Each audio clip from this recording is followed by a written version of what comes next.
Bismillahirrahmanirrahim. Assalamualaikum warahmatullahi wabarakatuh.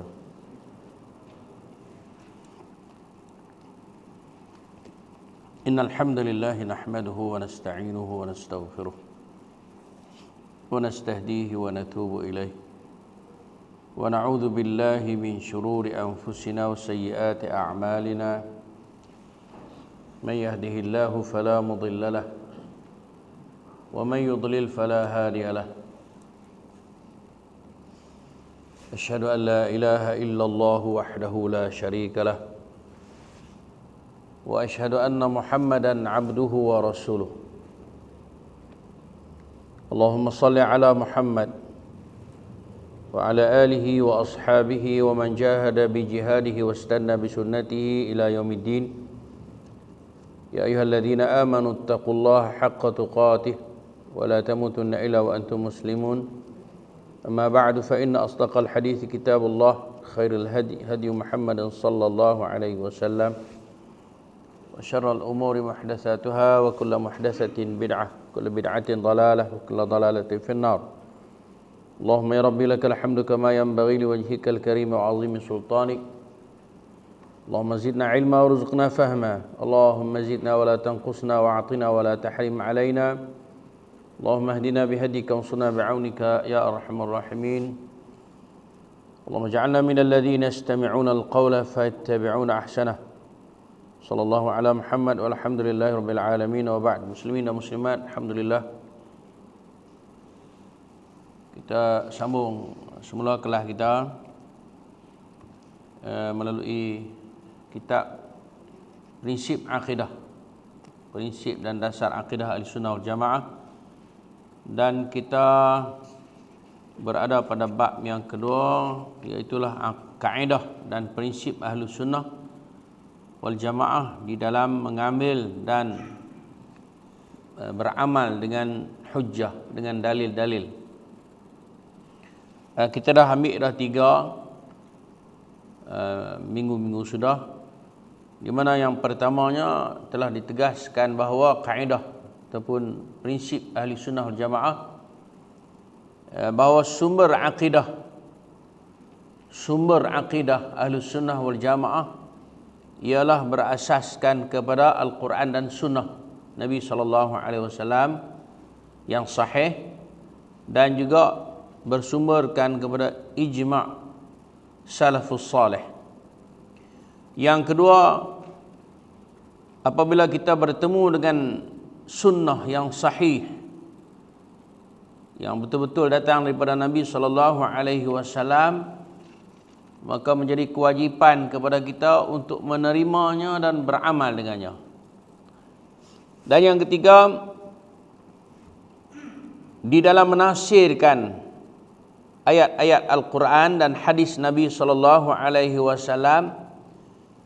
maka mestilah Al-Quran dan hadis itu ditafsir sama ada melalui Al-Quran sendiri ataupun melalui sunnah Nabi SAW, mengikut apa yang difaham oleh generasi yang pertama yang dipuji oleh Nabi SAW, iaitulah generasi salafus salih.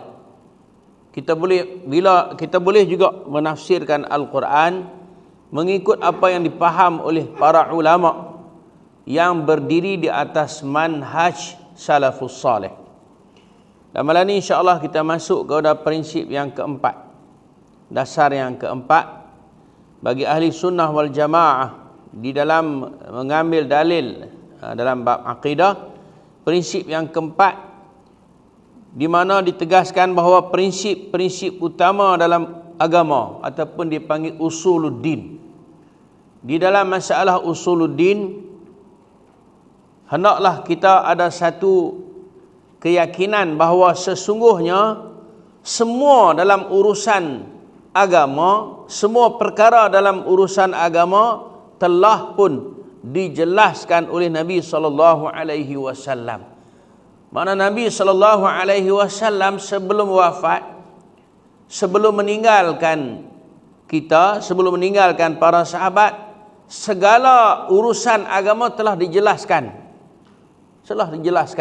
Sebab itulah dalam satu hadis yang sahih Nabi SAW menegaskan, taraktukum ala mahajjatil bayda lailuha kanahariha la yazighu anha illa halik. Aku tinggalkan kamu di atas tempat pentas yang bayda, yang cerah, terang benderang. Lailuha kanahariha, malamnya seperti siang. La yazighu anha illa halik. Tidak ada siapa yang lari daripadanya, tidak ada siapa yang menyimpang daripadanya, kecuali dia akan bertemu dengan kemusnahan. Kenapa? Karena segala urusan dalam agama ni, kalau kita tengok dalam hadis yang Nabi SAW sebut, kata, tidak aku tinggalkan kepada kamu sesuatu amalan yang mendekatkan kamu kepada syurga, melainkan aku telah nyatakan. Tidak aku tinggalkan kepada kamu benda-benda yang mendekatkan kamu kepada neraka, kecuali aku telah larang. Mana-mana yang membawa kamu kepada syurga, aku dah habaq dah. Yang mana yang membawa kamu kepada neraka, aku dah larang dah. Maknanya aku tinggalkan kamu dalam keadaan agama ini sudah sempurna. Sehinggalah lebih jelas lagi Allah Subhanahu wa taala, nanti dia beritahu, Allah Taala menurunkan ayat al-yauma akmaltu lakum dinakum. Tidak sesiapa pun tidak berhak untuk mengadakan sesuatu yang baru. Cipta benda yang baru dalam urusan agama dilarang. Kita buat mari satu fahaman yang baru dalam agama dilarang. Itu dia kata, ditegaskan di sini, siapa pun tidak berhak untuk mengadakan sesuatu yang baru yang tidak ada contoh sebelumnya. Maknanya siapa-siapa yang di akhir zaman selepas pada kewafatan Nabi SAW tak layak, dia tidak ada hak, tidak ada kuasa untuk buat benda baru dalam urusan agama. Kenapa? Karena urusan agama telah sempurna. Apalagi sampai mengatakan hal tersebut sebahagian dari agama. Dia bawa mari satu fahaman yang baru, satu ideologi yang baru, kemudian dia kata inilah Islam ajak. Sedangkan tidak ada satu contoh, tidak ada sangkut paut pun sama ada daripada Al-Quran ataupun daripada sunnah Nabi SAW. Tak boleh. Kalau ada orang bawa mari kepada kita satu amalan ataupun satu i'tiqad, satu pegangan, satu prinsip hidup yang tidak ada nas pun di dalam Al-Quran ataupun hadis, maka tak boleh diambil. Kenapa? Karena ianya luar daripada agama kita. Kenapa? Karena agama telah sempurna. Allah telah menyempurnakan agamanya. Wahyu telah terputus dan kenabian telah ditutup. Sebagaimana firman Allah Ta'ala, al-yawma akmaltu lakum dinakum wa atmamtu alaikum ni'mati wa raditu lakumul islam madina. Pada hari ini telah aku sempurnakan agamamu untukmu, dan telah aku cukupkan nikmatku bagimu, dan telah aku redai Islam sebagai agamamu. Betul lah tuan-tuan dan puan muslimin dan muslimat. Bahagian ini kita nak kena faham elok-elok. Kadang-kadang kita mengaku kata agama ni telah sempurna, tak sedap kata kita dok buat benda baru. Apa pasal yang kita pergi dok kulun benda yang tak ada kena mengena dengan ajaran Nabi SAW? Buat letih ya. Nabi tak suruh, Nabi tak ajak kita dok buat apa. Hak yang Nabi suruh, yang Nabi dok ajak berlama-lama, kita pergi dok tambah buat apa? Tak ada pasal-pasal. Yang nak bagi pahalanya siapa? Yang ada lesen untuk menyampaikan agama ni siapa? Kita pakai dok mik agama ikut dan itu tak boleh. Tak boleh. Rasulullah SAW juga bersabda, "Man ahdatha fi amrina hadha ma laysa minhu fahuwa raddun." Hadis sahih. Diriwayatkan oleh Imam Bukhari dan Muslim. Barang siapa mengada-ngada dalam urusan agama kami ini, buat benda-benda yang tak ada kena mengena pun, yang Nabi tak suruh, yang Allah Ta'ala tak bawa turun wahyu pun, dia buat. sesuatu yang bukan bahagian darinya, makna tidak termasuk dalam urusan agama, maka amalannya tertolak. Buat letih saja, tak ada pasal. Nampak? Ini satu benda yang tegas. Satu benda yang tegas yang telah disebut oleh Nabi SAW. Nak abang kat kita apa dia? Nak abang kat kita bahawa dalam urusan agama tak ada siapa pun yang boleh, yang ada hak untuk apa dah? Untuk mencipta sesuatu yang baru. Maknanya nak tak nak kita ni kena jadi pengikut. Kena jadi pengikut. Kita ikut je. Ikut apa? Ikut yang ditinggalkan oleh Nabi SAW. Sebab itu kalau kita tengok hierarkinya, stage dia punya peringkat-peringkat dia, generasi yang pertama dipanggil generasi sahabat. Yang kita ambil pada bab yang pertama tu ni, generasi yang pertama digelar generasi sahabat. Generasi yang kedua tu dia panggil apa? Dia panggil apa? Tabi'i. Apa makna tabi'i? Pengikut. Dia pun tak ada kuasa, tak ada ruang untuk mencipta. Tak ada dah. Dia pun ikut je. Lepas pada tu generasi yang ketiga dia panggil apa? Atba'ut tabi'in ataupun tabi'ut tabi'in. Pengikut kepada orang yang mengikut. Ikut je. Kita ni berapa kali ikut dah. Silat-silat ikut benda yang tak kena, habis. Yang kita nak ikut apa? Ikut orang yang mengikut, orang yang mengikut, orang yang mengikut, orang yang mengikut. Ringkasnya orang yang mengikut sahabat. Pasal apa kita kena ikut orang yang mengikut sahabat? Kerana sahabat dia mengikut siapa? Ikut Nabi SAW. Ni bab ni banyak orang tak pernah clear. Dia ingat kita dia duk buat tu clear dah, betul dah. Tak. Selagi mana apa yang kita buat, selagi mana apa yang kita i'tiqadkan, apa yang kita pegang, yang kita faham, lain daripada apa yang Nabi bawa, tak kena. Kerana agama ni Allah Ta'ala amanahkan kepada Nabi ya. Banyak orang baca al-ulama warasatul anbiya. Ulama itu waris kepada Nabi. Ulama yang lagu mana? Ulama yang mengikut jejak-jejak Nabi. Bukan ulama yang buat benda yang bercanggah dengan Nabi. Kita dengar kata ulama yang pakai turut habis semua. Kena pastikan betul-betul. Ini prinsip dalam agama kita. Bukan benda main-main. Benda yang nak menentukan terpakai atau tak terpakainya. Berfaedah ataupun tidak berfaedahnya segala kerja buat kita. Bukan benda main-main. Kalau cakap urusan dunia ni tak apa tuan-tuan. Kalau tak kena orang tegak kita, kita lepas betul. Kalau dalam urusan agama ni orang tegak kita, kita tak apa betul. Kita duk berkerah gitu ya. Habis. Bukan nak lepas betul dah.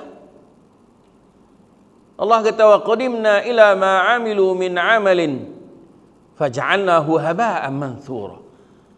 Dan kami kemukakan kepada mereka segala apa yang mereka telah kerjakan di dunia. Kami jadikan amalan kerja buat mereka itu haba'an manthura, debu-debu yang berterbangan. Tak ada faedah apa. Sia-sia. No, afahasibal ladina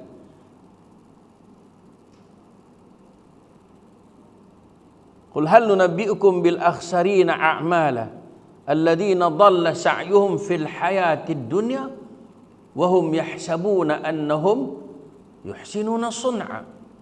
Nak tak aku tunjuk, aku beritahu kepada kamu orang yang rugi amalan dia, yang telah tersasar amalannya, iaitu orang yang tak betul kerja buat dia, sedangkan mereka menyangka bahawa apa yang dia buat itu pada sangkaan mereka betul belaka. Jaga elok.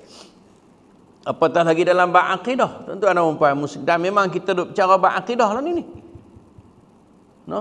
Bab prinsip, bab dasar dalam agama. Dia panggil usuluddin. Bab pegangan kita. No?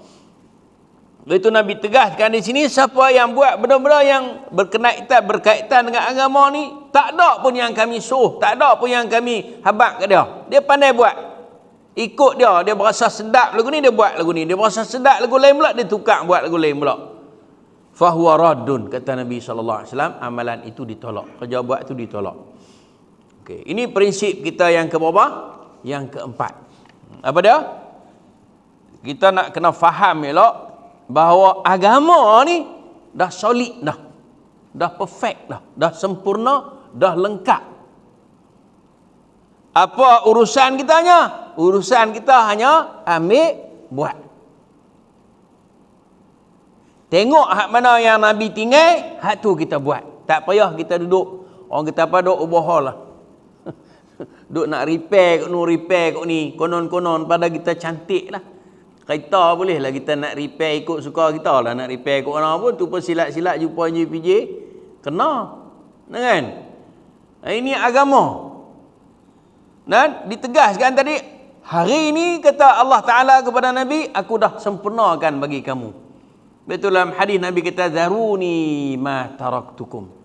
Nabi kata, zaruni ma taraktukum.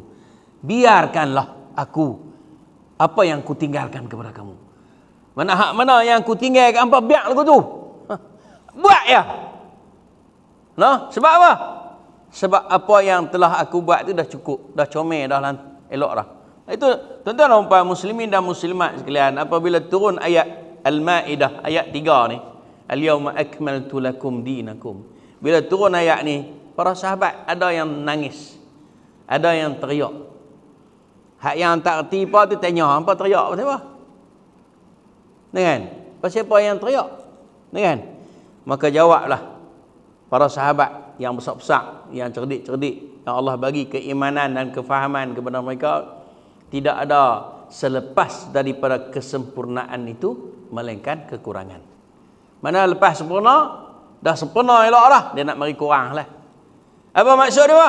Maknanya apabila agama dah sempurna, Nabi pun akan diambil oleh Allah Ta'ala. Kerja dia habis dah. Maka sebab itulah Nabi SAW balik ke Madinah, duduk. Allah Ta'ala datangkan kepadanya sakit, kemudian akhirnya Nabi SAW pun wafat. Sebab dia tak boleh buat apa dah. Tak ada benda dah nak buat. Habis dah. Urusan agama ni habis dah. Dia pun diwafatkan oleh Ta'ala. Nah, kenapa? Kerana habis dah. Sempurna ayat pun semua dah sempurna, habis semua turun wahyu pun dah sempurna dah. Agama pun dia ajak habis dah kepada para sahabat dia. Sempurna habis semua. Nah, kemudian Allah Ta'ala, Nabi SAW tinggalkan para sahabat dia tadi ni, kan? Dalam keadaan mereka ini mutawafirun berselera, membawa kepada mengajar pula kepada tabi'ut tabi'in apa yang diajar kepada mereka oleh Nabi SAW. Macam itulah juga generasi kita ni pun macam tu juga. Kalau kita silap ambil daripada orang yang tidak mengambil daripada sumber yang betul, maka kita pun akan berselerak tarak juga, no? Allahu Akbar. Okey, nak kena faham elok. Yang keempat ni pada kena ada pada kita satu kefahaman bahawa agama Islam Rasulullah sallallahu alaihi wasallam tinggalkan kepada kita dalam keadaan solid dah. Dalam keadaan perfect, dalam keadaan sempurna, dalam keadaan lengkap, dalam keadaan comel dah. Tak perlu dah kita duduk repair, tak perlu kita duduk baiki, tak perlu dah. Kerja kita apa dah? Ambil dan buat amal. Itu ya. Sebab itu ditegaskan kepada kita awal-awal dia kata apa? Rujukan utama kita apa dah? Quran, kemudian sunnah yang sahih. Yang duk jadi masalah kami kan? Pakai sunnah ya, pakai hadis ya. Tak pasti sahih ke tak? Tak boleh. Kena pasti sunnah ataupun hadis yang sahih. Kalau tak sahih, mana bukan dia hadis. Kalau tak sahih, bukan dia sunnah. Kenapa? Kerana musuh-musuh Islam ni banyak, tuan-tuan dan puan muslimin dan muslimat. Akan yang melahirkan pada hadis-hadis maudhu' ataupun hadis-hadis palsu. Itu nak kena faham elok. Kena? Kita nak kena faham elok kaedah yang keempat ni pula. Saya ulang banyak kali, tuan nak bagi ingat ni. Masa kekal lama ni. Haji noh. Kekal lama ni dia kena ulang banyak kali baru dia nak lekat. Dalam duk ulang banyak kali tu pun lakah apa nama bam tak hilang habis. Prinsip yang keempat ni pada kita nak kena faham elok bahawa agama yang ditinggal oleh Nabi SAW kepada para sahabat telah lengkap, telah sempurna. Tak perlu ada tambahan, tak perlu kita nak create kuno, nak ubah kuno, nak ubah kuno, tak perlu dah. Elok dah. Kita ambil pakai. Yang kelima. Prinsip yang kelima pula. Allahu Akbar. Berserah diri ataupun dipanggil taslim. Taslim. Bukan ajaran taslim tu. Ajaran apa? Hak di Penang tu. Agama matahari tu. Bukan hak tu tak. Tu pun taslim juga tu pun. Bukan hak tu tak. Berserah diri. Mana taslim? Macam mana disebut apa nama? Haqiqatul Islam huwa al-istislamu lillah bit-tauhid wal inqiyadu lahu bit-ta'ah wal bara'atu minasyirki wa ahluh. Yang disebut sebagai yang dikatakan Islam itu ialah apa? Al-istislamu lillah, menyerah diri kepada Allah bit-tauhid, dengan mengesahkannya. Kita serah diri kepada Allah semata-mata tanpa ada lain pada tu. Wal inqiyadu lahu bit-ta'ah, dan kita tunduk dengan ketaatan kepada dia. Maknanya sami'na wa ata'na. Kami dengar segala arahan dan kami buat, kami taat, kami patuh. Wal bara'atu minasyirki, dan menjauhkan diri daripada amalan syirik wa ahluh, dan juga orang-orang yang melakukan syirik. Bukan kita jauh daripada syirik saja, bahkan orang yang buat syirik pun kita tak boleh berkawan dengan mereka. Takut nanti kita bersaruk sekali, takut kita bersekongkol dengan mereka. Jaga. Itu 3 prinsip dalam ajaran Islam yang dikatakan istislam, yang dikatakan taslim ataupun berserah diri. Maksud berserah diri mana-mana? Maknanya kita hanya mentauhidkan Allah, kemudian kita tunduk dan patuh kepada perintah dia, dan kita jauhkan daripada segala perilaku syirik. Kita jauhkan. Dia kata lagi patuh, berserah diri, patuh dan taat hanya kepada Allah dan Rasulnya secara zahir dan batin, luaran dan dalaman. Jangan kita beriman pada zahir saja, tunjuk keimanan kita pada zahir, sedangkan hati tidak. Yang tu dia panggil apa? Itu nifaq. Itu nifaq. Wa minan nasi man yaqulu amanna billahi wa bil yaumil akhir wa ma hum bimu'minin. Itu perangai orang munafik. Dia tunjuk kata dia tu orang mukmin, tetapi dalamannya ingkar. Itu tak boleh. Dia mesti patuh, taat kepada Allah dan Rasul, zahir dan batin. Luaran pun taat, dalaman pun taat juga. Kena ikrar habis. Tidak menolak sesuatu dari Al-Quran dan As-Sunnah yang sahih. Yang ni banyak yang cedera lah ni. Bila kita habaq ke mereka benda-benda yang sahih datang daripada Nabi SAW, terutama sekali sesuatu yang berlainan daripada kebiasaan kerja buat dia mula arah. Dia tak boleh terima. Dia bukan tolak orang yang menyampaikan tu, tuan-tuan. Bila kita tolak sunnah yang sahih, bila kita tak terima hadis yang sahih yang dibawa oleh seseorang, sebenarnya bukan kita tolak orang yang bawa tu. Kita tolak apa? Kita tolak Nabi. Bukan benda main-main. Bila kita tak terima tu, makna kita tak terima risalah Nabi tu. Bukan kata benda main-main. Bukan kata benda main-main. Sebab itu kita punya dasar yang ketiga apa dia? Bila mari saja hadis yang sahih, sunnah yang sahih, kita tak cakap banyak dah terus kita terima dan kita buat. Sebab itulah dia kata ni, yang kelima ni kita berserah diri. Dan kita tidak menolak apa benda yang datang daripada Al-Quran, apa benda yang datang daripada hadis yang sahih. Baik menolaknya itu dengan qiyas. Qiyas ni biasanya main apa? Main akal lah. Main akal lah. Sedangkan agama itu bukan berdasarkan kepada akal. Agama kita ni bukan akal. Sebab itu kalau kita tengok dalam athar kata Ali bin Abi Talib, kata Sayyidina Ali bin Abi Talib, dia kata law kana ad-dinu min ar-ra'yi la asfalul khawfi aula bil mashi min a'la. Kalaulah agama itu berdasarkan kepada akal, berdasarkan kepada qiyas, tapak khuf itu lebih aula disapu daripada atasnya. Tuan-tuan tahu tak, orang siapa yang mula-mula buat qiyas dalam perintah Allah Taala ni? Bukan kita menolak qiyas semata-mata, tapi qiyas yang berpandukan kepada Al-Quran Sunnah kita terima. Silap pula kata, dia ni tolak qiyas. Tak. Qiyas itu diterima, tapi pada qiyas yang berlandaskan kepada Quran dan Sunnah yang sahihah. Tuan tahu tak, siapa yang mula-mula berqiyas?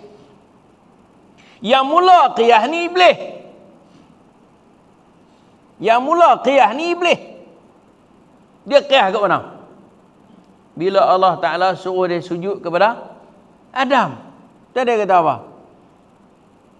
Kata, bolehkah aku sujud kepada Adam yang engkau ciptakan dia daripada tanah, sedangkan khalaqtani min narin, sedangkan kamu ciptakan aku daripada api. Tak layak. Dialah yang mula berkias.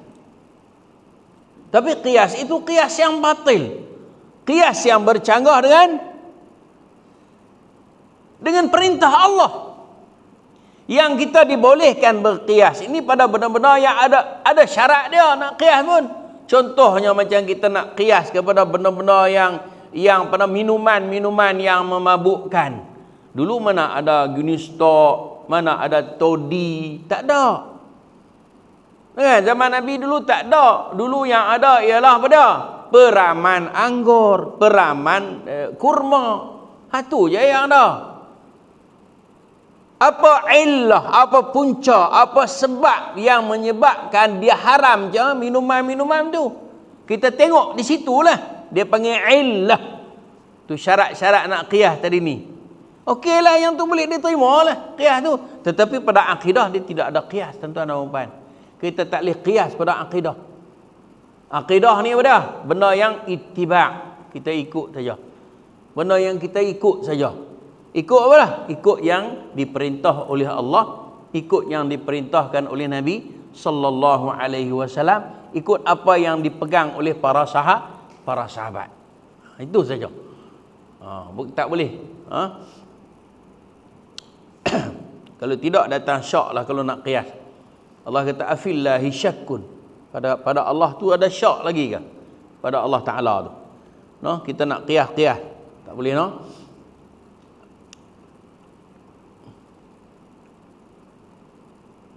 Tidak menolak sesuatu daripada Al-Quran dan As-Sunnah yang sahih. Baik menolaknya itu dengan qiyas, analogi. Mana cara kita berfikir. Perasaan. Aku berasa tak yakin lah. Tak boleh. Dia bukan mari perasaan-perasaan. Kasyaf. Allah buka kat aku. Ni kau nampak kata hak ni lagu ni. Kasyaf. Kasyaf. Mimpi. Bukan main kot tu aluminasi atau penyingkapan tabir rahsia sesuatu yang gaib. Hampa tahu apa? Aku ilmu ku tinggi, aku boleh nampak, hampa tak nampak. Kasyaf. Ucapan seorang syekh tak boleh kira. Nama kata kawan tu nampak syekh sikit, nama tok guru sikit, nama ustaz sikit, kena pakai dak. Sebab itu kalau kita tengok dalam athar Al-Imam Malik rahimahullah, ini tabi'in. Imam Malik ni bukan orang lekeh-lekeh, tabi'in. Orang yang dekat dengan sahabat, orang yang pernah berkawan dengan sahabat Nabi, Al-Imam Malik. Imam Darul Hijrah, no? Imam Malik bin Anas. Dia pergi ke kubur Nabi. No, bila dia pergi ke kubur Nabi, dia kata semua orang boleh bercakap, semua orang boleh mengeluarkan pendapat, dan pendapatnya, perkataannya, percakapannya boleh diterima dan boleh ditolak kecuali tuan kubur ini. Siapa dia? Nabi SAW. Orang lain semua boleh bercakap. Damah lah ni, Allahu Akbar. Sangat banyak orang bercakap. Hak yang tak mengaji agama pun pandai bercakap agama. Lebih pandai daripada orang mengaji agama lagi. Lagi pandai bercakap lagi. Orang tak mengaji agama tu lagi pandai lagi. Kan? Sebab orang yang reti ni, dia tak bercakap banyak. Dia takut ke Tuhan. Hak yang cakap banyak ni, dia tak takut ke Tuhan. Sebab itu dia boleh cakap banyak. Ikut suka dia ya. Sedangkan Allah sebut di dalam Al-Quran, la taqfu ma laysa laka bihi ilm, inna as-sam'a wal basara wal fu'ada kullu ulaika kana anhu mas'ul. Jangan kamu duduk pandai-pandai benda-benda yang kamu tak tahu.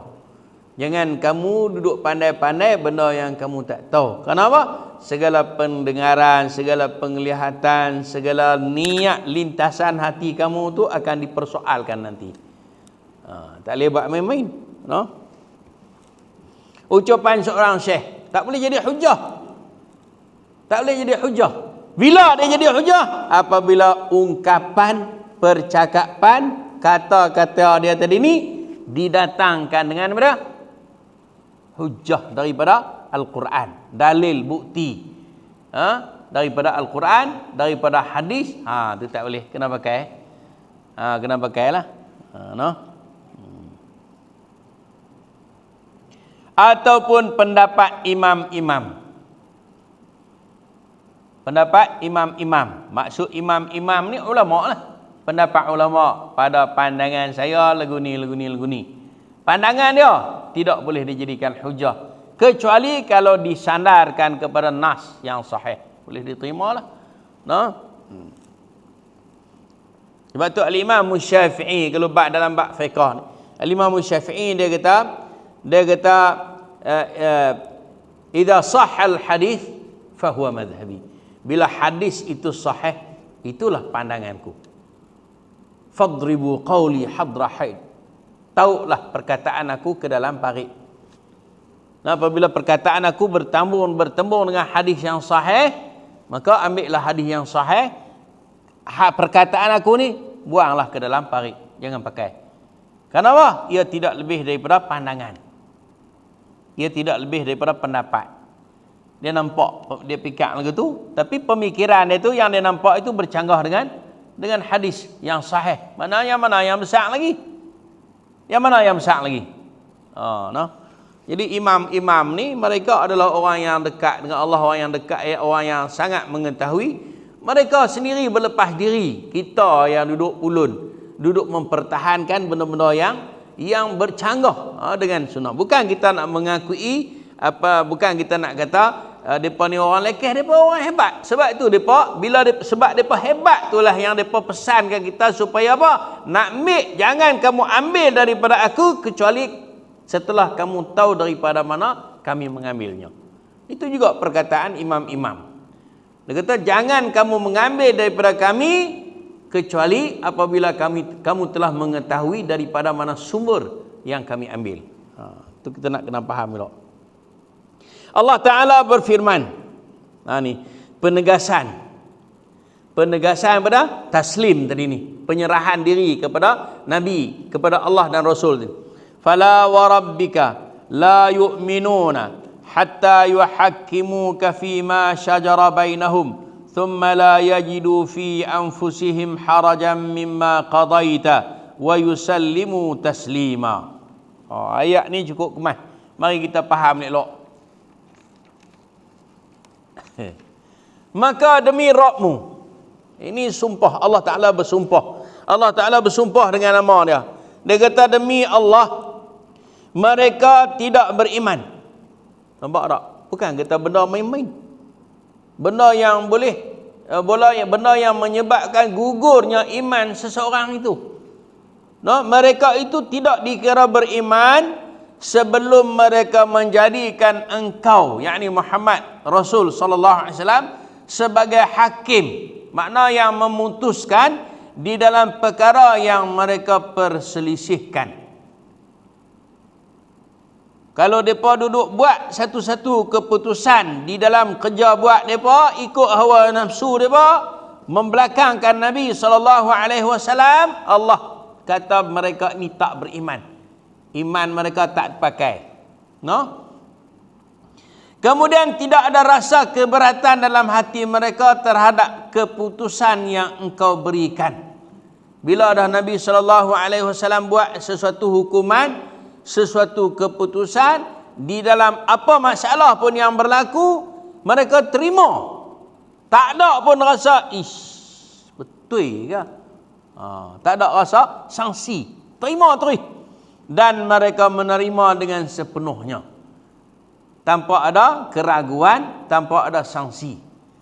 Dan ada dua riwayat di dalam masalah ayat yang ke-65 surah An-Nisa ni, ada dua riwayat menceritakan peristiwa yang menyebabkan turun ayat ni. Yang pertamanya, riwayat yang telah diambil oleh Al-Imam Bukhari. Al-Imam Bukhari telah meriwayatkan satu riwayat daripada Urwah bersangkut paut dengan seorang sahabat Nabi, Zubair. Zubair ni dia ada satu kebun dan dia ada tali ayak. Ada tali ayak dalam kebun dia. Ada seorang Ansar jiran kepada kebun dia. Di dalam kebun Zubair ni ada tali ayak. Dan jiran dia tadi ni Ansar pun nak juga ayak tu. Jadi berkelahi. Hang buat marilah ayak kat aku sama. Padahal ayak tu pada hak siapa? Hak Zubair. Dia minta. Kalau aku minta elok tak ada masalah lah kan. Ni dah hang duk kawal kat hang bagi aku sama. Ni cerita dia kan. Tak apalah. Cerita ni sampai kepada Nabi SAW. Wahai Rasulullah, nak buat lagu nak? Maka Rasulullah SAW kata kepada Zubair, hang juruihlah pokok hang dulu, bagi selesai, lepas tu lepas bagi kat dia. Orang Ansar tadi ni tak puas hati. Dia tak adakah kerana Zubair itu adik-beradik hang yang menyebabkan hang bagi keutamaan kepada dia? Nampak tak? Padahal Rasulullah dah bagi kelapangan dah. Hak tu hak siapa? Hak Zubair. Bagilah selesai hak dia dulu. Lepas tu kalau ada lebih-lebih, kalau dia bagi tu, satu orang kata apa, satu kasihan belah daripada dia dah. Kalau dia tak bagi, tak apa hak dia. Kan? Dia pergi mengadu kepada, dia komplain. Wahai Rasulullah, adakah kerana Zubair tu adik-beradik hang yang menyebabkan hang tahan daripada ayak tu dilepaskan kepadaku? Maka Nabi SAW merah muka dia, lalu dia kata kepada Zubair, wahai Zubair, tahanlah ayak tu hingga penuh dah dalam kawasan kebun hang, lepas tu baru hang lepas pergi ke dia. Lalu Allah Ta'ala turunkan ayat ini. Maknanya apa dah? Nak abang kata apa? Segala apa yang telah diputuskan oleh Nabi SAW tak boleh dipertikaikan. Tuan-tuan dan puan, ni urusan apa ni? Itu urusan dunia tu. Itu urusan dunia tu. Sampai tu dalam urusan agama lebih-lebih lagi. Itu satu riwayat. Ada satu lagi riwayat daripada Hafiz Abu Ishaq, datang daripada tadi Bukhari. Ini Al-Hafiz Ibn Ishaq, Abu Ishaq Ibrahim bin Abdul Rahman bin Duhaim. Riwayat daripada Damrah. Ada dua orang berkelahi. Bila berkelahi dua orang ni, hak seorang tu dia pandai bercakap. Kalau pergi ke Nabi SAW, Nabi pun buat keputusan. Hak yang kalah tu, hak yang tak dapat hak tadi, dia tak puas hati. Padahal hak yang Nabi buat keputusan tu bagi orang, kepada orang yang berhak lah. Dia tak puas hati. Dia pergi tanya Abu Bakar pula. Pergi tanya Abu Bakar kata apa? Kalau Nabi kata lagu tu, hak tu. Dia tak puas hati lagi, dia pergi tanya Umar. Tak puas hati lagi tu. Pergi tanya Umar, cari pasal. Hang kena tunggu sat. Umar pergi ambil pedang. Putih kepala. Pancung tu. Tu nak cerita lagi. Riwayat ni, dua-dua riwayat ni sahih. No? Maknanya apa? Lepas pada tu turunlah ayat ni. Fala rabbika la yu'minun hatta yuhakkimuka fima syajara bainahum. Mereka tu tidak dikira beriman sehinggalah mereka mengambil keputusan daripada kamu, dan akhir sekali Allah kata apa?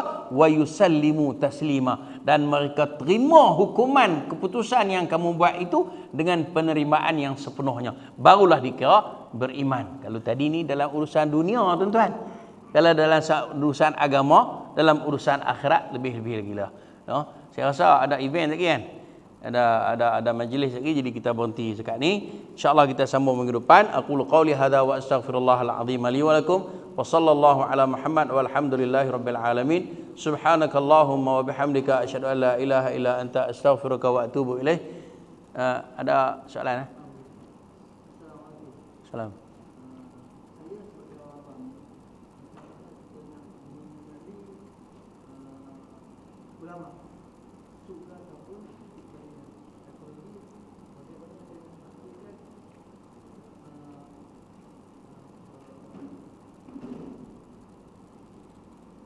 Lupa. Okey, tak apa, kita tengok. Soalan tu saya ambil, kita tengok jawab nanti. Pasal masa suntuk dah. Aqul qawli hadza wa astaghfirullahal azim li wa lakum sallallahu ala Muhammad walhamdulillahi rabbil alamin. Subhanakallahumma wa bihamdika asyhadu an la ilaha illa anta astaghfiruka wa atubu ilaik. Assalamualaikum warahmatullahi wabarakatuh.